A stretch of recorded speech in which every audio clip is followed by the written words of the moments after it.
Hi, I wanted to record this quick sort of, not necessarily a hot take, but sort of like a lukewarm take, because I've been watching and reading a ton of the Tears of the Kingdom reviews that have come out this morning, and it reminded me of something that I think that a lot of players and also disabled players may appreciate the context of when it comes to Nintendo and accessibility in their games. I've only seen one accessibility review about the game, and it does cover quite a bit of what disabled players can expect in the game. But one thing I have sort of seen and heard talk about in the accessibility space, and the question that often gets asked is, why doesn't Nintendo focus on accessibility? There's a ton of reasons as to why, but a lot of the reasons I've heard have mostly been speculative. I have not spoken to anyone at Nintendo about this specifically. As far as I know, I don't think that anyone in the accessibility consulting community has. And that's part of the problem. But the one thing that is in Nintendo's favor, that if they just made a switch in how they make their games would be immensely accessible and would probably become a leader in accessibility in so many ways. Here's the thing. A lot of people equate accessibility to accessibility options. The more options a game has means it's more accessible, right? Like, it makes sense. You can see that there's effort there, but believe it or not, that's only half the story. The other half of the story is in regards to game design. Often we talked about the earlier you can be able to tackle accessibility in production of the game, the better the accessibility will be. And there's a reason why, because a lot of the accessibility decisions can be made within the game design itself so that you don't need options to make it more accessible.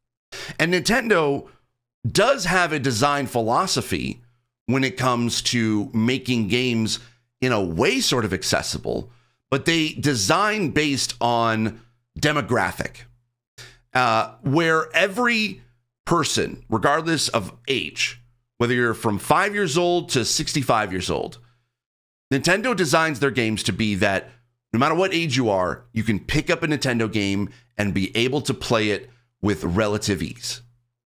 And by doing so, a lot of effort is made into the design so that a player doesn't need to go through a ton of options in order to be able to play the game.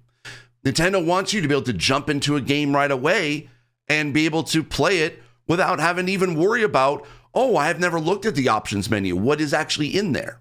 Now, it's not to say they don't have options. There are several things that they do include that gives players choice and customizability, which is great. It's not to say that Nintendo games are inaccessible. Quite frankly, a lot of them actually are because of how they design their games.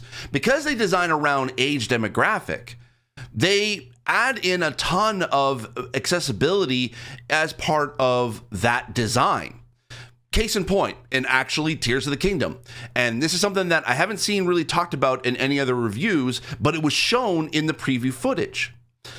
There is the ability in Tears of the Kingdom where you can fuse different objects together to be able to make vehicles, objects, or even weapons. And one of the things that they showed was the ability to be able to fuse arrows with monster eyes. I think it's bokoblin eyes.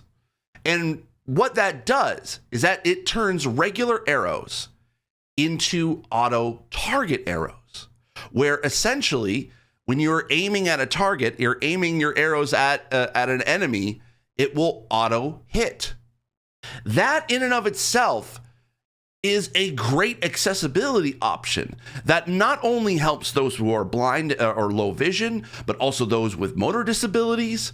And that's something that you would see being highlighted or added as an option in other games on other platforms.